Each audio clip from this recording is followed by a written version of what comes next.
afternoon, everybody. Welcome to the show. This is Back to the Window with Scott and Scott. I am your host, Scott Steen, lead handicapper at winnersandwhiners.com. And I'm your co-host, Scott Rochelle, senior handicapper over winnersandwhiners.com. And together we do this each and every day, 3 p.m. Eastern, 2 p.m. Central, as we try to guide everybody on their journey and give them the best opportunity out there to head back to the window. Scott, I can tell you're in your new place. Are you? It's a little echoey, buddy. You got to get you some egg cartons. You eat egg? I could start for the sake of production value. Yeah, you need to for the production value. You need to eat about a dozen a day. You need to just rocky that shit in the blender. So, and we've seen another. Looks like the end of the NASCAR race here, Scott. How do we do? Not too well. Oh my God, it's so fun doing the NASCAR show before qualifying, especially at this track where you just think, good afternoon. So, hey, what's up, David? Good afternoon.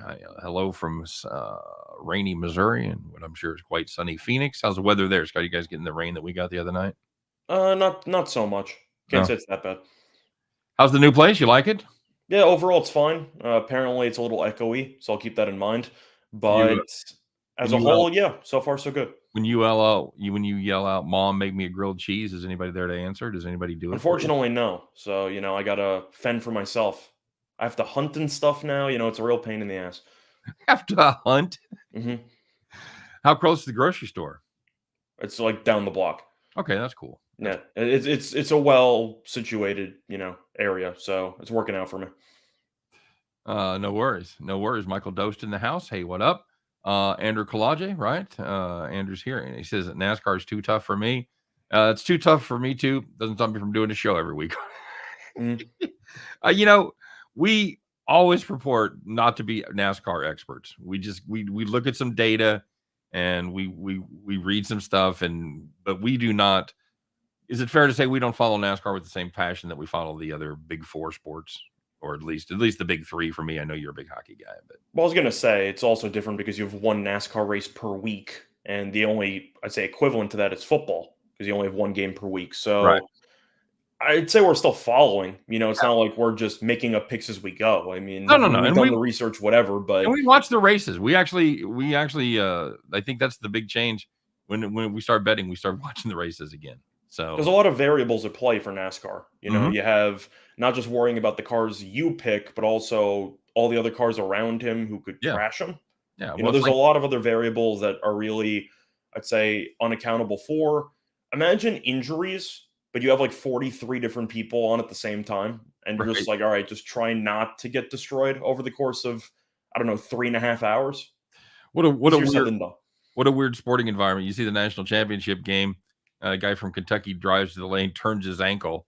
Guys crashing in cars at 190 miles an hour. Everybody walks away and they're fine.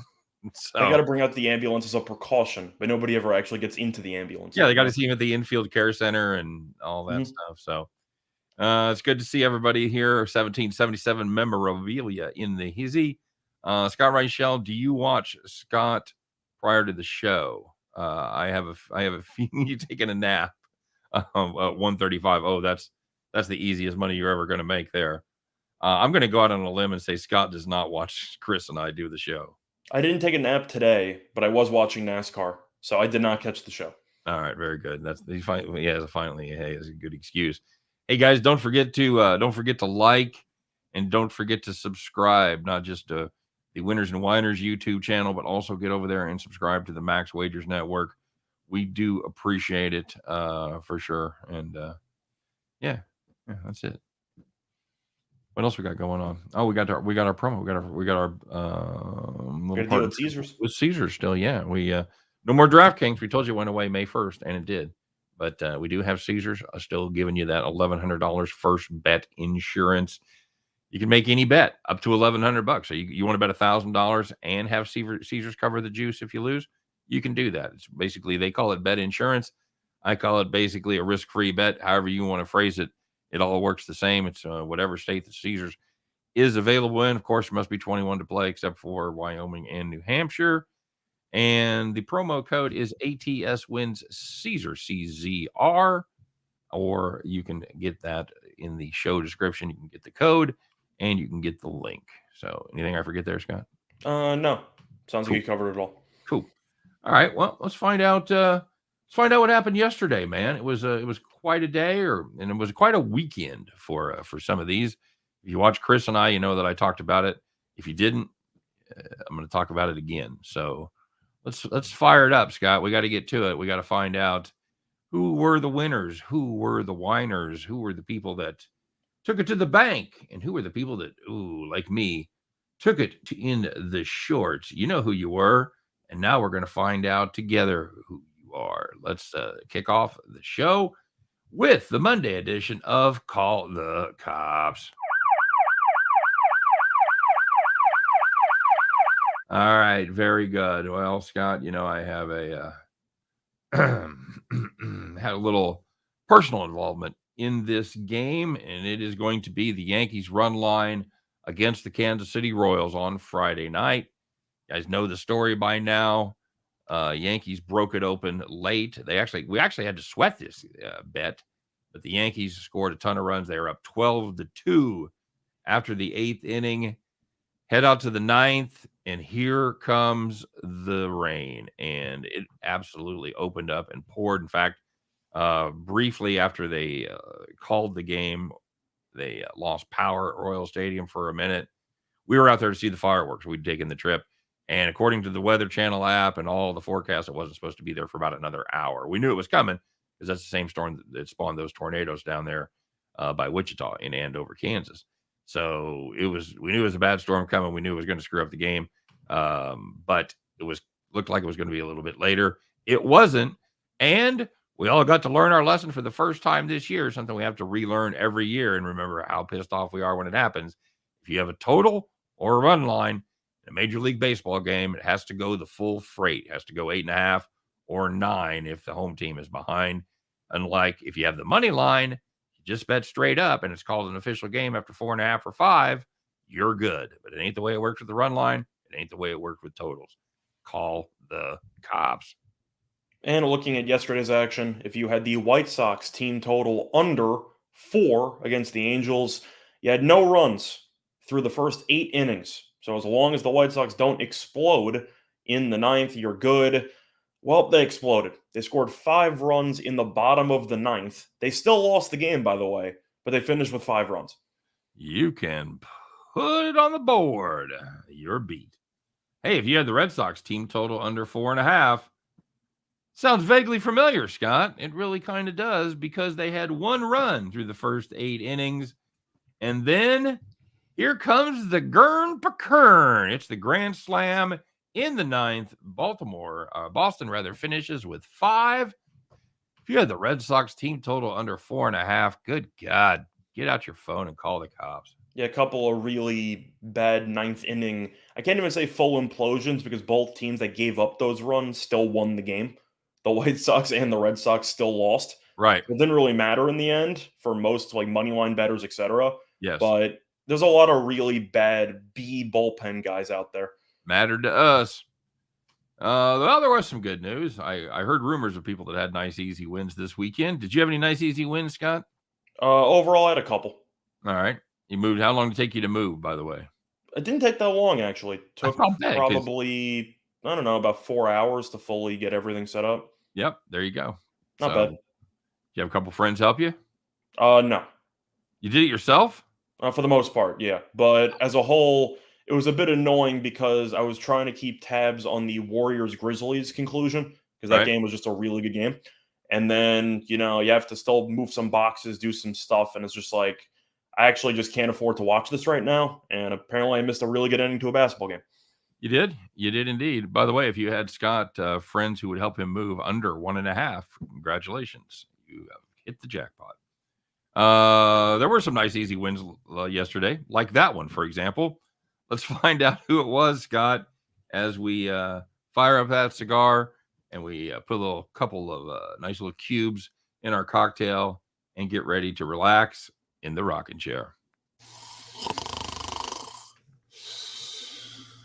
So, first one, if you had the under in the Bucks and Celtics game, number was 218.5. Each quarter had less than 52 points. So as long as you didn't go to a couple overtimes, you were good. And the game landed 190. Hey, Scott, you know who's playing really good baseball right now? Is it the Twins? It is the Twins. If you had the Twins on the money line against the Rays, led 5-0 after the first inning. They put up 4 more the rest of the way, and that was plenty as the Twins win that one 9-3. If you had the Twins money line for the 8th time in the last 9 games, or they were 8-9 going in, 8 of 9 going into that one. Now they're 9-10. Nice, easy rocking chair win. And the last one, if you had the Guardians on the money line against the Athletics, they led 6-0 after 4 innings, and they ended up winning 7-3. All right. So in the majors, there's kind of a big red elephant in the room right now, and I don't feel like It's not a machine. It's not a machine. I don't know why this isn't being talked about more, but that's why we're here, and this is why this category was invented, by the way, because there's nothing to be mad about. So let's find out as we pull back the veil and reveal the winner of today's version of I'm Not Mad, but I am definitely disappointed. So I don't know who should take this one. You want to take this one, buddy? Yeah, sure, I'll do it. So we've mentioned how bad this team is before, but we got to throw this back out there because I know we went through the division futures and the win totals in baseball. And one team I was very low on was the Reds because they traded basically everybody worth a damn. And the start of the season, not very good. They have lost to 19 of their first 22 games, which is the worst start in franchise history. And it's tied for the second worst start of all time. 19 out of 22. That is not good. They are just 3-19 on the run line or on the money line this year. Yeah, they when they lose big. Imagine the Atlanta Hawks. You know how they would always lose the underdogs, they would never cover? Right. It's kind of like this, except the Hawks actually made the playoffs, and Cincinnati might win 50 games. They're awful. Of course, you know, India's on the DL, on the IL. Stevenson's on the DL. Castillo hasn't pitched yet, right? Castillo hasn't pitched yet. Lodolo just went on the. Lodolo stepped up, made a spot start, dominated, and now he's on the 10-day. So yeah, brutal, just absolutely brutal. This team, they weren't good to start with, and they have basically lost a third of their players, half of their starters right now. They've lost 40% of their starting rotation, 60% if you include Lodolo, and they're also without their closer. Other than that, they're in great shape. I said during the division breakdown that I expected Votto to fall back down to earth because he was so good last year. I might have been a little bit too harsh on him because I don't even know if he's touched the ball yet. Is this awful? Is this a automatic fade if you're catching him the other team at 150 or better? I think the argument's yes. I guess my question is, what's the number? Is it 170? Is it 150? 180? I mean, if you look at 3-19, the number is somewhere around 550. But, I mean, a lot of it depends on starting pitching, right? I mean, it's one thing to bank on a team, any team, beating the Reds, but if you have, for example, Carlos Hernandez, no offense, on the mound, I might be a little bit hesitant. You know, I still think you can find some good prices. They got absolutely killed by the Rockies over the weekend, though, and the Rockies pitching staff is not exactly good. Okay. So it's not like that really mattered. But I got to assume this team's going to get even worse because they have to be trading half the team at the deadline, right? I mean, I don't think anyone will take Votto now, for example. Who do you trade? Well, I'm saying Votto probably has some value. Okay. I don't know if you can trade India. No. Do you trade the entire bullpen? Sure, if anybody wants them. I'm assuming that they will trade whatever veteran piece they have. You have Castillo and Votto. That's really about it as far as trade pieces. Maybe I think maybe a team would take a shot with maybe an Aquino if they wanted a pinch hit bat or something. Okay, they might take a shot with Molly. Okay, so that's what I'm saying. You got a couple of pieces that aren't exactly great players, but for the Reds, okay. I do think that there's some veteran pieces or even just non-prospect pieces you could ship off. So let's go back to the not necessarily auto fade depending on who's pitching. So Of the Reds pitchers, who do you like? And I don't expect you to know the rotation, so let me just recap it for you. I'm not counting Castillo because he's not active right now. No, I'm going to give you. I'm going to give you the last 5 in the rotation: San Martin, Overton, Green, Molly, Gutierrez. Well, Green's the top prospect who's been not so great right now. Right. I'd have to go Molly because I've seen Molly have a couple of good years. Okay. All right. So that's the one that gives you pause. Like if it's the Reds and Molly's on the mound, you got to pay 170. You pass. Yeah, pretty much. Okay.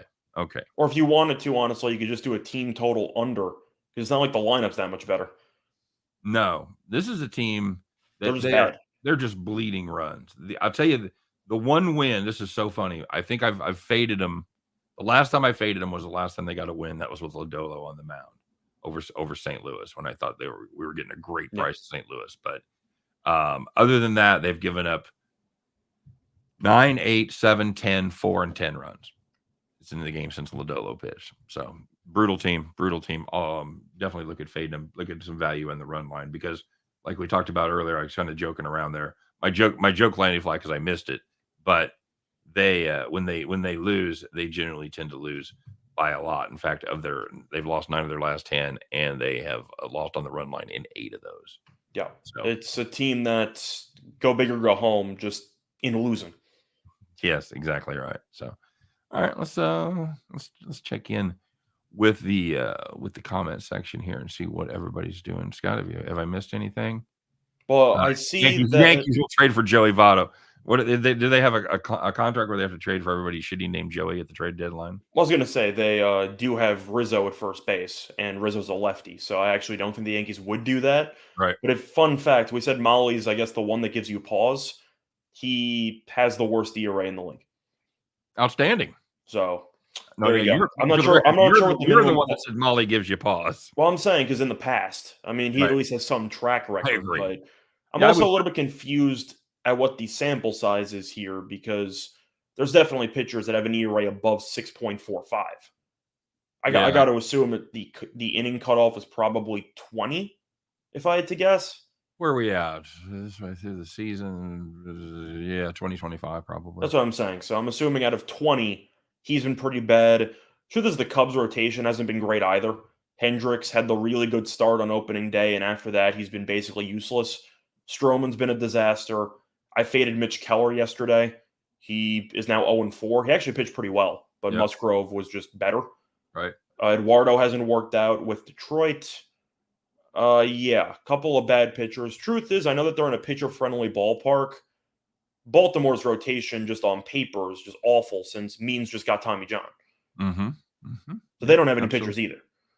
No, they don't. J.C. Stones just had to call the cops on 3 separate NASCAR wagers. I'm kind of curious what you had. No lube Mondays.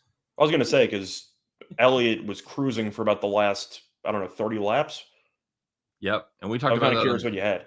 We talked about that on the show that those races go one of 2 ways. They're either wreck field shitfest or they turn into long green flag runs. And Bowman got screwed because we had Bowman. I know both of us actually agreed on Bowman to win, and he went to the pits with Busch, and right when they went to the pits, there was a caution, so they got screwed, and they ended up going from like second and third, or first and second, I think, to like 17 and 18th, and I'm just like, oh, they're screwed, and Bowman ended up coming in 6th.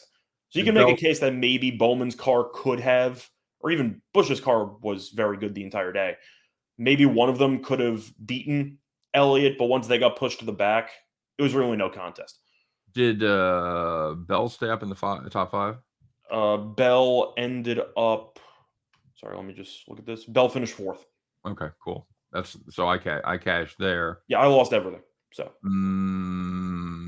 Yeah, we know I lost my matchup. I don't think Suarez finished top 10. I'm gonna have to just start blindly betting Chastain in like every race. It doesn't even matter what track it is anymore. Historically, he was just awful, and yet he finished 3rd today. It seems like, is it too early to say that Chastain's a top 4 driver in the sport? Because I know he's a rookie, but he's won twice. He's finished top 5 a bunch. He's actually just fantastic. Very good this season so far. But you think it's too early? A little early to say top 4, yeah. I think that he's mispriced almost every week because he's around 16-1, something like You can say that. that. He should be around what? What do you think? Like 12-1 in most races at this I think point? he should. I think he should be in the top six, 7. I think he should be on our top list every week. Yeah, I think he should be too. JC said he had Elliott Bowman and Larson top 5 parlay. Ooh. Larson finished 6th. Well, Larson wasn't first going into today, and then he had the non-contact spin out in Dover. He ended up rallying to come in 6th, but yeah, it was whenever you spin out like that, it's very tough to get back into the front. Especially at Dover. Yeah. Especially at Dover, indeed. Lex Steele and the Hizzy. What up, Lex? All right. So had a couple basketball games last night, Scott. Golden State wins a good one. They don't cover. So I saw your tweet that good teams win, great teams cover. Ergo, The amount of people that actually like fell for that was hilarious. So ergo, Golden State's the good team. Memphis is the great team. And somebody in the comments were going like, "What are you talking about?" I'm like, "You just don't gamble enough. Like you just don't get it." Yeah. You know? Very good. Do you think Draymond should have been ejected? No, I do not. I think it was a flagrant one. Yes, I think that's exactly right. That was. I didn't see it live. When I went back and watched it, I was like, "Really? That's it, Yeah. huh?" So, no, I didn't care for that. I guarantee you that cost me the cover. So I'm sure it did, but for the series price or for a Golden State future, like one of us might have on them to win the title, I'll take it. You still game 1 on the road, and Draymond misses about half the game. yeah, absolutely. And then of course, Clay fucks me at the end. Yeah. Well, technically, yes. I Yes. still believe Golden State would have fouled up 3. So you probably were screwed anyway. You had 2.5, right? Yeah, I thought about that. I best case scenario was for him to make 1. I think. Yeah, I'm trying to think in my head. Then I think they try to get it inside to tie it. Yeah, I'm trying to think in my head if Kerr has been a guy who typically fouls up 3. I don't really know. I can't think of any examples in my head. All I know is I'm assuming if Clay made both, I assume Golden State would have fouled. So you were probably done for anyway, if I had to guess. Yeah, that was they when they let him come back when they were 10 up late and they let him come back, it was like just brutal. Well, they constantly just let Morant get ahead of steam and just let him get to the lane for the entire game. Yeah, I didn't really get it. I talked about it in my video that he's like shooting 60% of his shots from at the basket. Do you know how many mid-range jump shots Ja's made in the playoffs so far? Not many. 0. Everything's been a 3 or in the lane. He's made 0 mid-range jumpers. Yeah, that's that, and I know he's been awful from downtown. He was like 18% or some shit. Yeah, he can't. Well, I said in the regular season he can't shoot. He's a very solid player because of his athleticism. But if you sag off like Minnesota did, he might have a bunch of assists, but he's not a threat outside of what, like 16 feet? Yeah, that's so you just take your chances. He makes a shot. Congratulations, do it again. Yep, agreed. Were you surprised by the Boston wasn't more competitive? Yes, that part surprised me. Now, my favorite play in that game was the under, which was the runner-up for my play of the day yesterday. I just thought both defenses would be really good. And for the most part, they were. Even though Giannis shot terribly, he still had 12 assists. He was the best player on the floor by far. Wasn't even close. I think the big surprise for me wasn't even the fact that Boston's offense struggled because, of course, Milwaukee has a great defense. Just Tatum and Brown completely no-showed the game. I think that was the biggest surprise for me. Yep, I totally agree. No, you beat the Nets in a sweep, and you think, okay, Tatum's. People are talking about how he might be better than Durant right now. He's making that a leap. And then you look at the first quarter, and both of them have combined for like 5 points. And it's just like, you guys know that there's a game going on, right? Like you kind of have to pick it up a little bit. And it seemed like Boston's intensity on the offensive end was just really never there. Yeah. Yep. Agreed.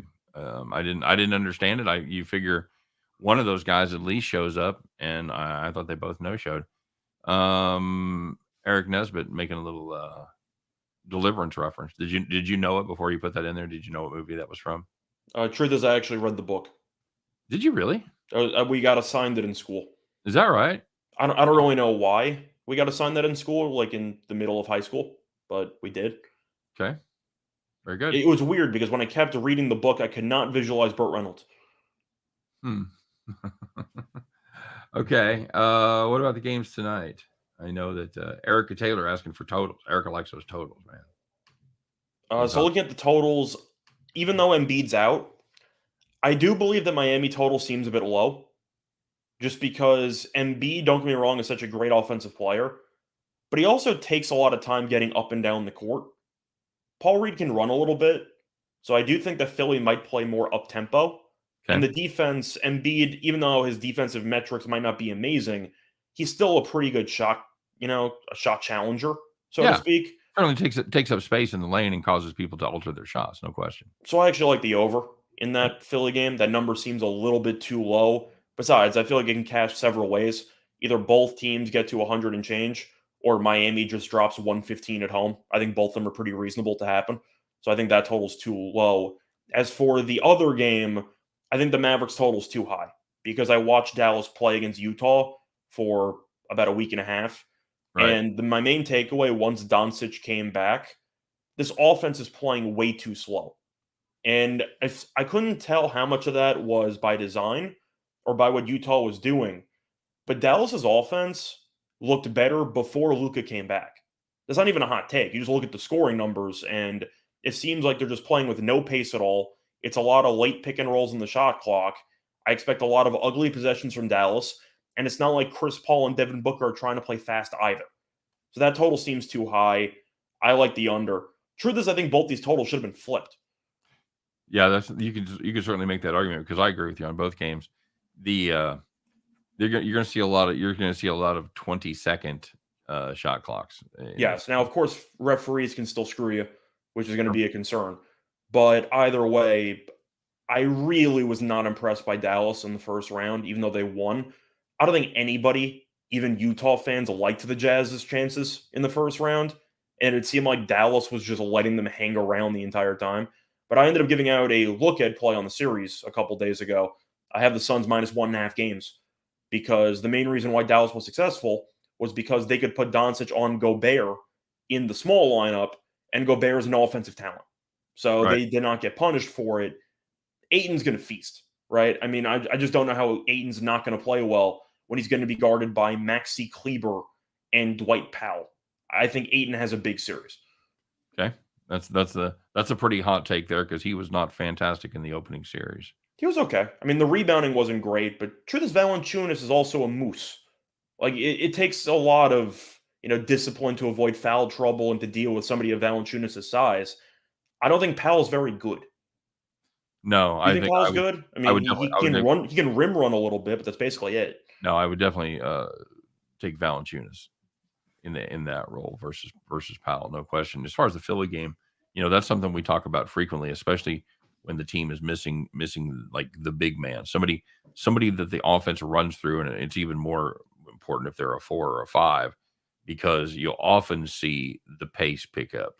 It's kind of counterintuitive. If you take a big score out, you look at Embiid, you look at like Giannis, Jokic would be another example. Mhm. You think you take away their leading scorer and the scores are going to go down. It's counterintuitive, but it's because of pace. You touched on it, and we've touched on it frequently on the show. They run faster. They run a different offense. The defense usually isn't as efficient, so it works at both sides. And you'll see those totals often mispriced and go over. See, Bruce, this is kind of my hot take here, and I kind of want your thoughts on this too. I made this case in my video the other night. The Suns did not look great against the Pelicans. I know Booker was out; he came back, whatever. But I'd say the question that I have for you: if Utah was playing against New Orleans in a 7-game series, who would you pick? Because I think I'm actually taking New Orleans. Sure, yeah, I'm with especially the way they played. Now, it might be controversial because of the seeding, but my argument is that the Suns were missing their best player, and they ended up overcoming it, and they ended up beating a Pelicans team that, even though it was a 9 seed, I think the Pelicans were better than Utah. They weren't playing like a 9 seed. No, they were playing like a 5 seed. At That's the a end good of the team. season. Yep. Yeah. So basically, the point you're making in a nutshell is that it was more impressive to beat the Pelicans than it was to beat the Utah Jazz. And the Suns struggled mostly when Booker was out, because if you remember, they're up 1-0. Booker has 31 points at the half, gets injured, and they lose, and they Right. win a game or two without him. I thought Dallas looked worse when Doncic came back. Yeah, I mean, you could certainly make the case that the scoring went down. What he missed the first two, right? They He missed the opened up. first three. They went 2-1. Yeah, that's right. So they opened up with 93. That's about what you expected, but then they go 110, 126, and then they average less than 100 points over the 3 games that he's in there. So, And if you're going to play a half-court game, because that's what Doncic wants to do, you're not going to beat Phoenix in the half court. That's just not going to happen. nope. You're absolutely right there. Like, have fun dealing with one possession games with Chris Paul. Like that's not a fun time. Very good. Playoffs open up tonight for hockey. Any hot hockey takes, buddy? Weird not seeing the Islanders in there, huh?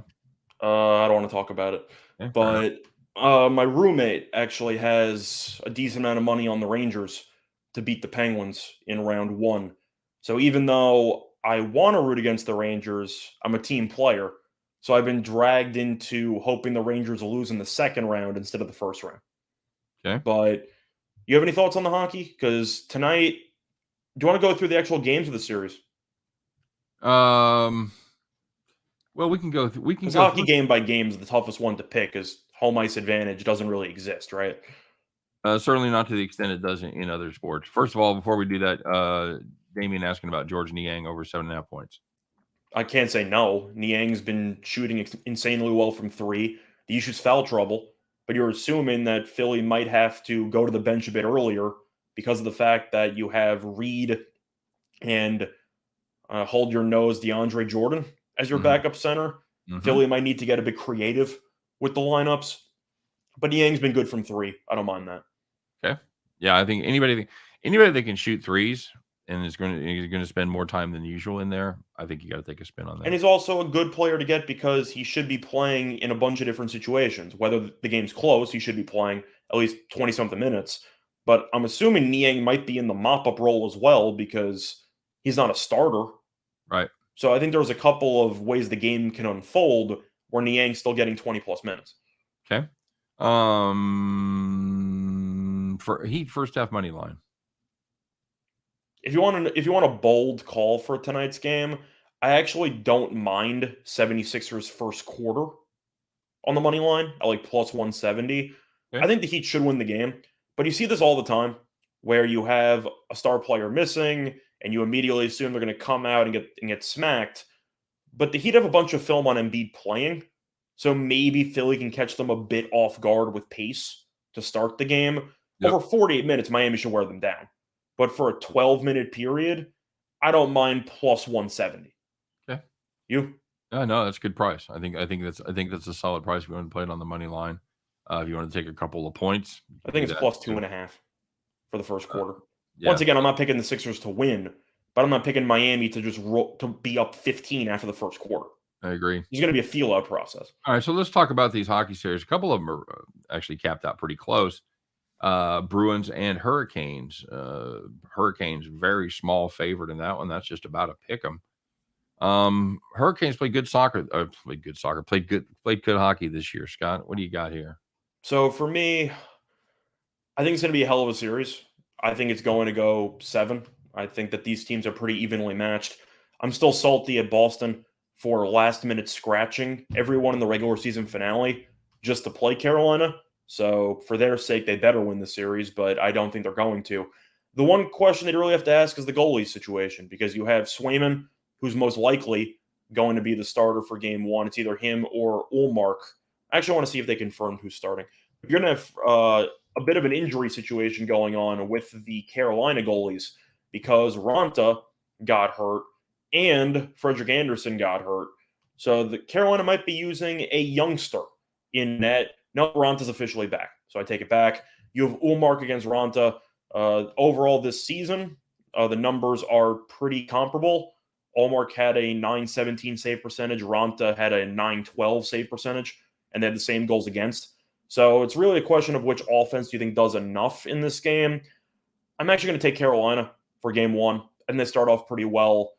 I'm not going to say that it's going to be a home series. I do think that Boston will come back and win game 2. But for Ullmark against Ranta, I'll win Ranta, and I do like Carolina special teams quite a bit. I'll take Carolina winning by 1 goal. I don't mind an overtime price if you think this game's going to be very close, you see a lot of overtime playoff games. These teams seem to be quite evenly matched. You?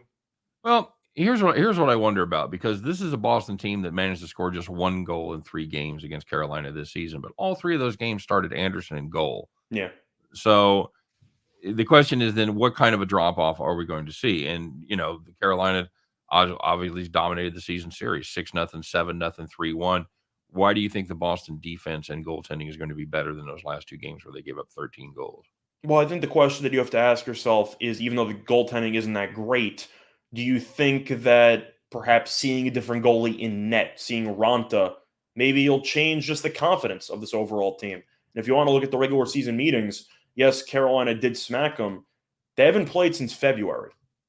So I don't really know how much you can keep that in mind when they haven't played in about 3 months.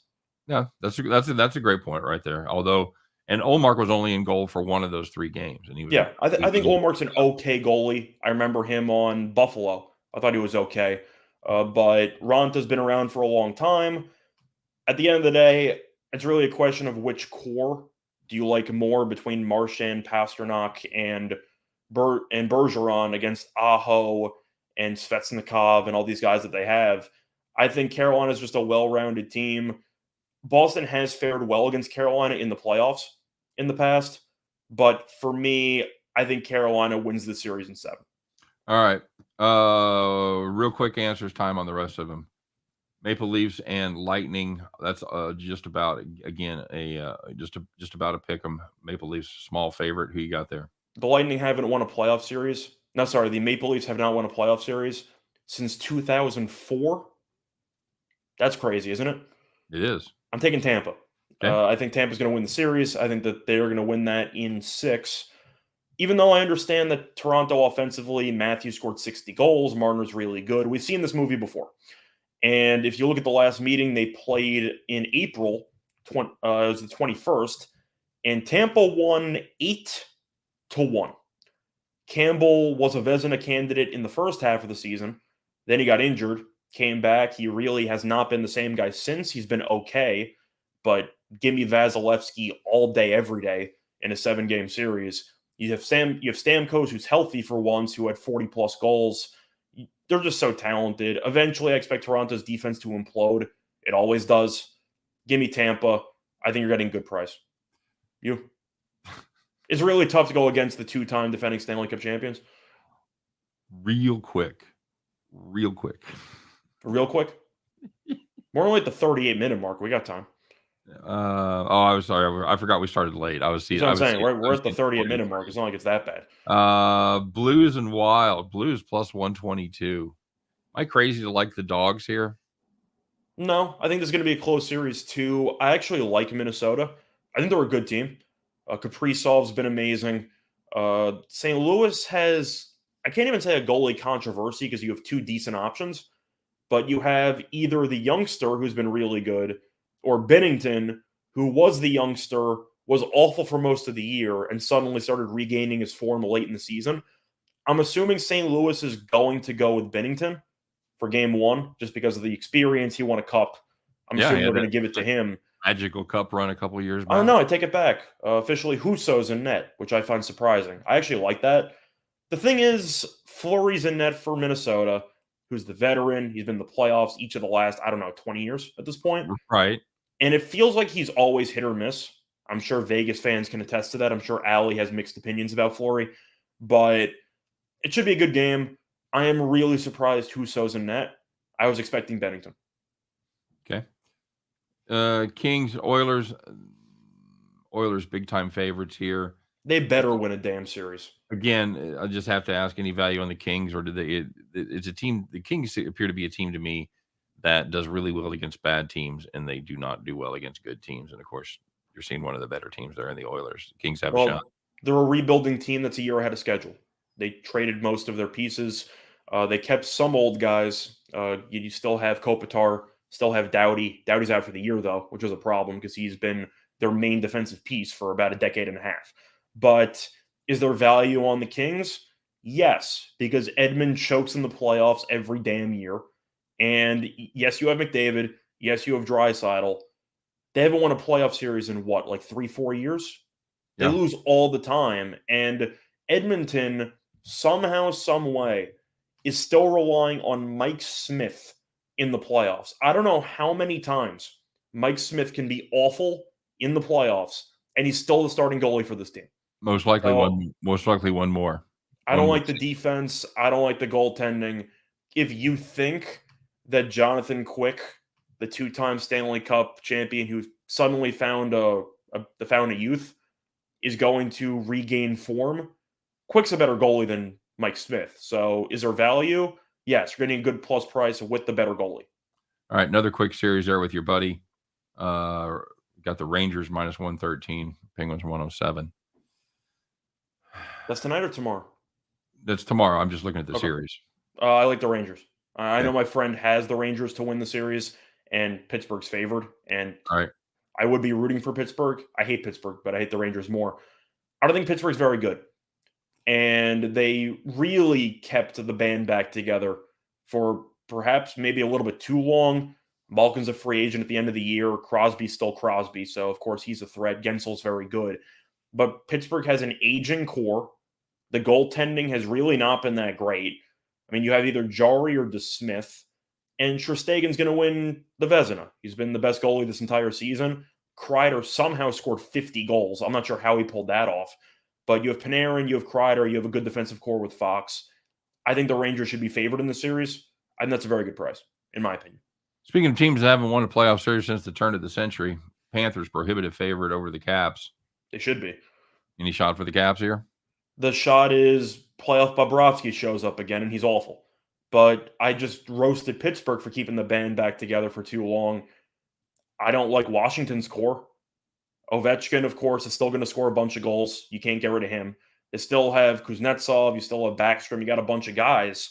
But you look at the overall team, I don't think Washington's very good. They have two goalies that are not that great. So I do think the goaltending is kind of even. Bobrovsky in the playoffs is always a lunatic. But you still got Spencer Knight off the bench. You got some young options. I just think Florida's too good offensively. You look at Washington's goaltending compared to Florida's offense. I mean, Florida's got one of the best offenses I've seen in about a decade and a half. I mean, this is crazy what Florida's doing this season. They've been nuts. Predators big time dogs against the Avalanche. They're going to get buried. Buried under the Avalanche? Nice. They're going to get buried. I would say they had a shot if Saros was in net, but he's injured, and I'm not sure he's even going to play in the series. And if the only reason why you're in the playoffs is because of the goalie putting your entire team on its back, right, and his back gave out, you're probably going to get killed. Yep. So give me Colorado in 5. Any value on the Stars plus 280? I don't think so. I think the Flames are very good. Props to the Stars for getting in. Didn't exactly play well down the stretch. Calgary's been really, really good. And Johnny Hockey's been amazing. The goaltending's been good as well with Markstrom in net. I think the Flames win that series probably in 5 or 6. All right, let's catch up in the comment section here. Roland asking about Jalen Brunson over 19.5. I don't know. I don't really have a strong opinion about that because Phoenix is a much better defensive team than Utah. And do you think that Doncic is going to ball hog? I mean, that's really the story, right? Because Brunson was so successful early in the series because he had the ball in his hands the entire time. Right. And now he doesn't. He's a decent off-ball player, but it seems like Dallas has really just accepted the fact that Luka's going to go hero ball the entire game. So I'm actually going to stay away from Brunson. I like him a lot as a player, but his role has changed, and I'm a bit concerned by that. Yep, I agree. If I had to bet on that, I'd have a small lean on the over, but I think that's... I'd lean over, I guess, but I'm not going to bet that. And it's kind of in the same vein, talking about Spencer Dinwiddie. His number is 11.5. So if you had to bet one of those two, or do you stay away from them both because Luka's going to take all the shots? I think I would probably lean to Dinwiddie's more because Dinwiddie tends to stay on with the bench unit as the backup point guard, so to speak.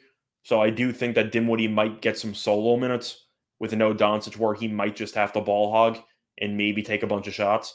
But Dinwiddie gets to the line a lot as well. He's not afraid to flop to draw free throws. He should have a size advantage on whoever's guarding him because he is a very tall point guard. I think the number's a bit low. I know Dinwiddie wasn't great down the stretch of that series against Utah, I think it's a decent matchup. I'd probably lean Dimwitty. Yeah, it's a guy when you're looking at totals that low. First thing I want to look at is how many threes is he shooting, and he's been shooting about 5.5, 5.7 in the playoffs. So And the free throws are going to be there because Dimwitty is not afraid to go to the rim when necessary. nope, shooting 5 free throws a game. So Yeah. there's some free points right there. There's half your total. So you need to Assuming he make makes all of them, but still. well, that's what I'm saying. If he makes a couple of free throws and a couple of threes, you're there, or one three rather. So yeah. Anyway, what else we see here? Nicholas says he likes the Penguins to win in 6. Will disappoint your roommate. Truth is, I don't have any action on it, so I don't really care. But I do think the Rangers are going to win the series. AJ's likes first period in the Oilers game. I don't hate that. UFC question for you. Nicholas Lee has Charles Thug Rose and Tony. What do you think? There's a 0% chance I'm betting Tony Ferguson in a fight. I can't at this point. I think Chandler's going to beat him. Tony was an entertaining guy for the majority of his career, and then the Gaethje fight happened, and he hasn't been the same since. And Chandler's a guy who's going to stand in front of him and swing, and I do think Ferguson would have a shot if he would try to use some jiu-jitsu. Chandler's a wrestler, or at least he has background in that, but I don't think he's going to wrestle. I'm taking Chandler. Until I see anything from Ferguson that I have not seen in the last 3 years, I'm going to assume that Chandler is going to win. So I'll take Chandler there. I like the other ones, though, just looking through. I think the Thug Rose price is really cheap. I'm really not sure why she's only minus 200 against Esparza. I don't think Esparza is very good. I think that Rose is going to win handily. I think she should be around minus 400. So I think minus 200 is a gift. Charles is a tough one because Gaethje might take his head off in the first round, but Charles can take it to the ground and win by submission. So I think that one's up in the air. If I was going to play that, I probably would take Charles by submission just to try to increase the value. And I think Rose is going to win, but I'm definitely not taking Ferguson. I think Ferguson's done. Very good. All right, buddy. We've reached that point in the show. You know what we do. It's time, everybody. Put on those overalls. You should have your nice, clean overalls. I know you did laundry over the weekend, so put them on, strap them up tight, put on your fancy straw hat, climb aboard that John Deere, get out your lucky keychain, put them in the ignition, and fire that bad boy up. Because, kids, once again, it is time to bet the farm.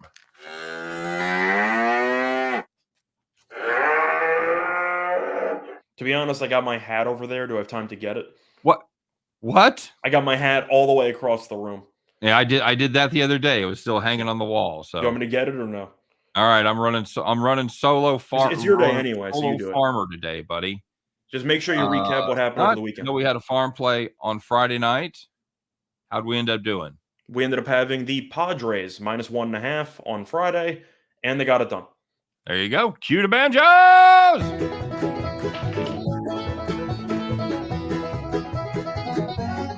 Yeehaw! All right, there you go. Padres took care of business, and Scott has had enough of this shit. He has just walked off the set. So it is my day anyway, so I'm going to keep it going here on the farm play. Oh, there he is. Much better. You'll fit right in Brooklyn with that hat, right, buddy? Yep, pretty much. All right, very good. So for our Bet the Farm play today, we are going to be taking a look in Major League Baseball, and we're going to be fading the Cincinnati Reds. No, I'm kidding. We're going to be taking the Miami Marlins on the run line minus 1.5, and that has a nice payoff of plus 145 over there at DraftKings. A little bit of the rationale behind this: Miami has been playing very good baseball lately, won 7 of their last 8. And on the mound for Miami, the only Pablo Lopez. He has gotten off to a very nice start this season, 23 1/3 innings pitched, just 1 earned run. Outstanding so far for young Master Lopez.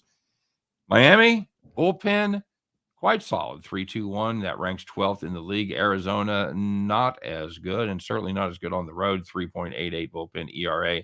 That is 23rd in the majors. And finally, Diamondbacks. You might have seen Chris talk about this on his show, and we're talking about it right here. They have not played well in Miami lately.